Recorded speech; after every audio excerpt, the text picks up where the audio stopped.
This is the NATO commander here of the international operation that's been going on for years.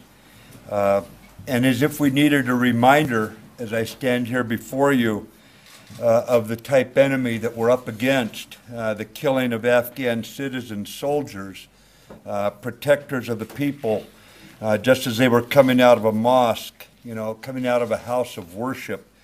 It certainly characterizes this fight for exactly what it is. These people have no religious foundation. They are not devout anything, and it shows that why we stand with the people of this country against such heinous acts perpetrated by, the word gets used often, I think too often, but this barbaric enemy, and what they do kind of makes it clear to me why it is we stand together. I met today with President Ghani.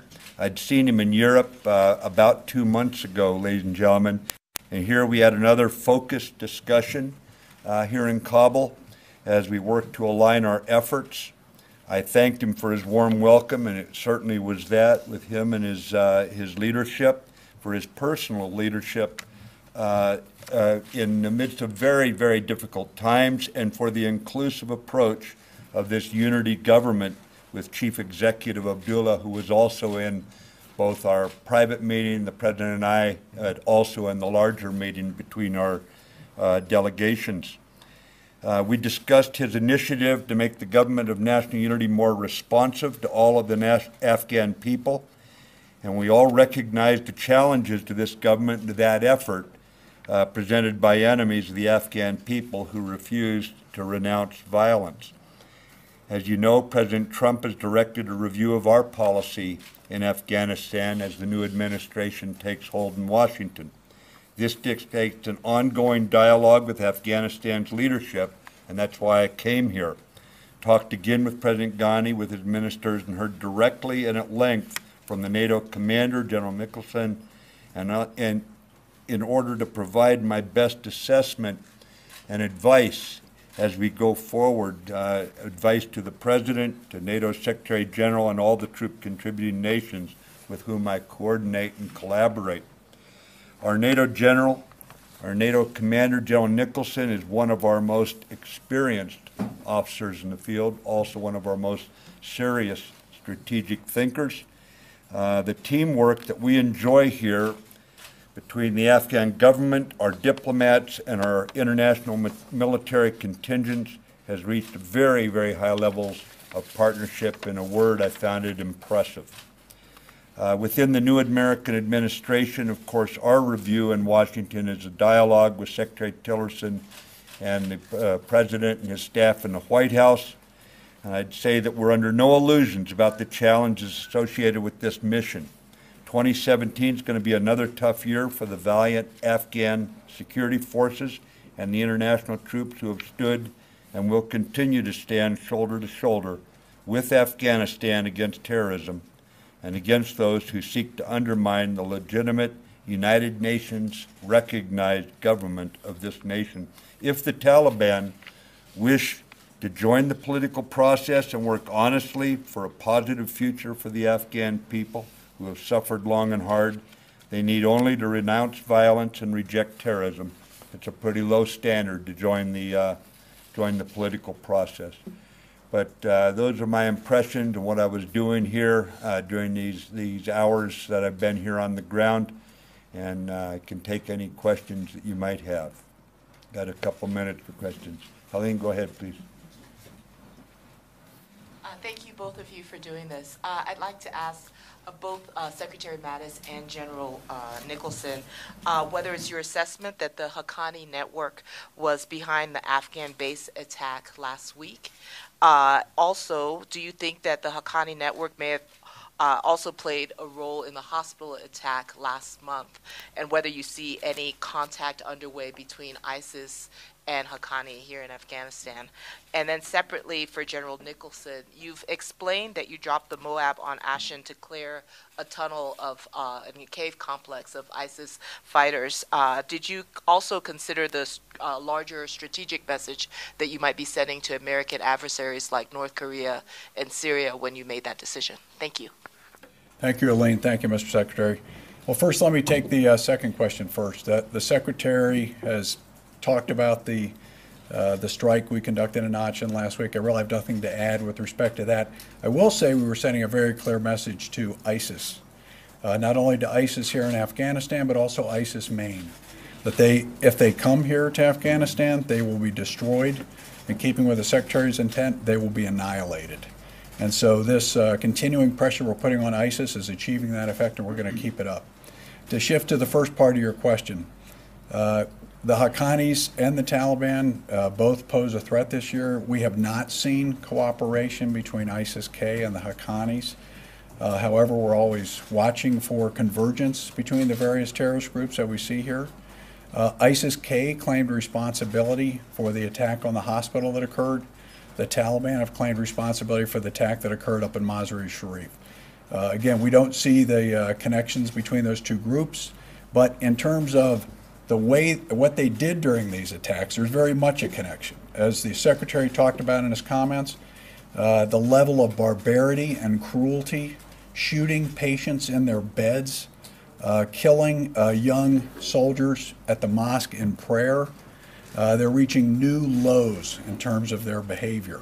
And this is why the majority of the Afghan people, something like 87%, reject the Taliban and do not want to see a return of this regime. And as the Secretary said, we are open to, and our Afghan partners are open to having the Taliban rejoin peaceful life here in Afghanistan. Thank you. And the first part of my question, on whether or not is your assessment that the Haqqani network was responsible for the base attack on Friday? We're still developing that, and we'll let you know as we develop more details. The Taliban claim credit for the attack, but as you know, Helene, the Taliban and the Haqqani are linked.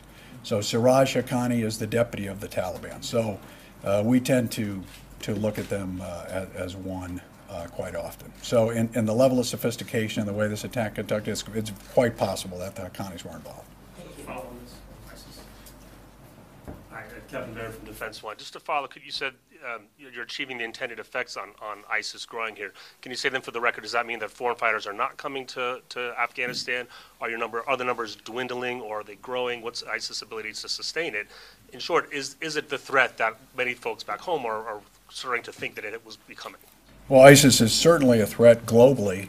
ISIS Khorasan province is one of the principal affiliates of ISIS, and so they're attempting to establish their own form of a caliphate here by seizing and holding terrain. As you're aware, we have we've been attacking that caliphate since early last year, reduced it by about 2/3 in size, reduced their fighters by at least half. We've done this through a series of operations. The latest one started in early March, continuous pressure on them, and we're going to keep going until they're defeated in 2017. Now, they have an aspiration, I think, to move fighters here from Syria. We haven't seen it happen. And in fact, by reducing their sanctuary here, by annihilating them here, it should be very clear to ISIS Maine there is no space for them to come to in Afghanistan. Thank you, gentlemen, for doing this. Thomas Gibbons from the Washington Post. If you two could just address the influx of Russian weapons into Afghanistan and showing up in Taliban hands in Helmand, Kandahar, and Uruzgan, and what both of you, I guess, General Nicholson on the tactical and strategic level, and Secretary Mattis on the, I guess, diplomatic level, political level of what you're going to do to stop the Russians from sending these weapons in. You know, the Russians seem to be choosing to be strategic competitors in a number of areas.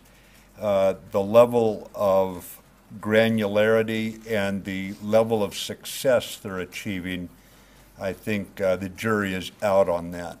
I'll let the general talk about any of the specific weapons and all, but the broader strategic framework that you're driving toward.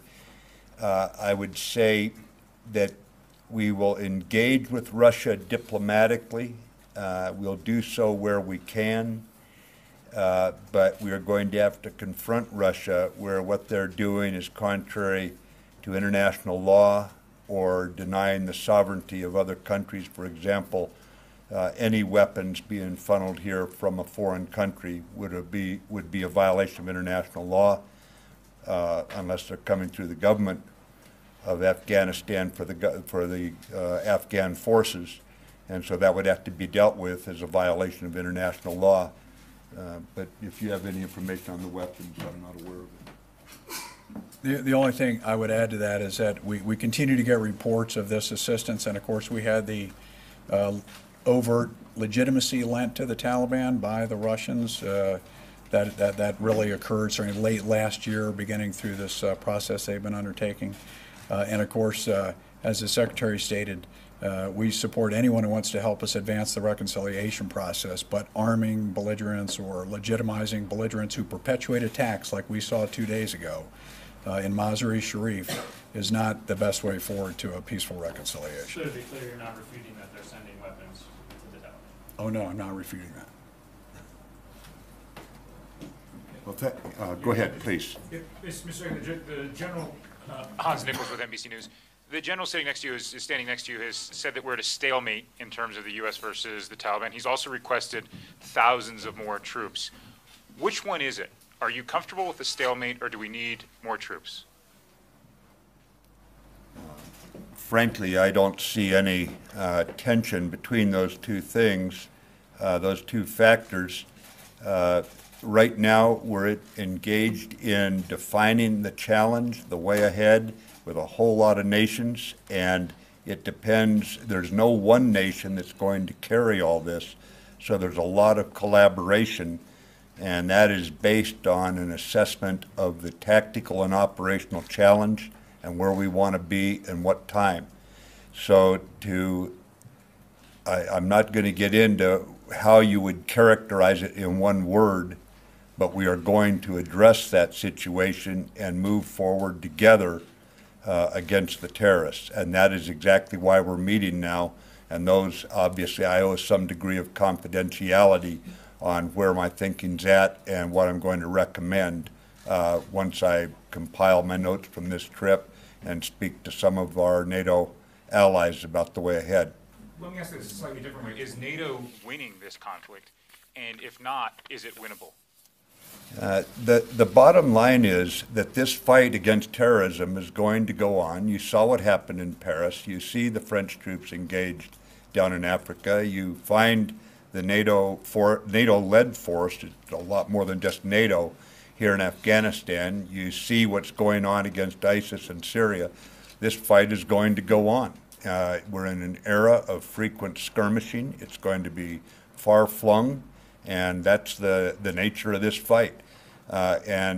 Concise, short definitions in one local area or another do not give sufficient credit to really defining the complexity of the issue. Sure, that's all the time we got. We got to get you to your next thing. Thank you guys very much, sir. All right, thank you. Apologize we had to cover more before. Thanks, sir.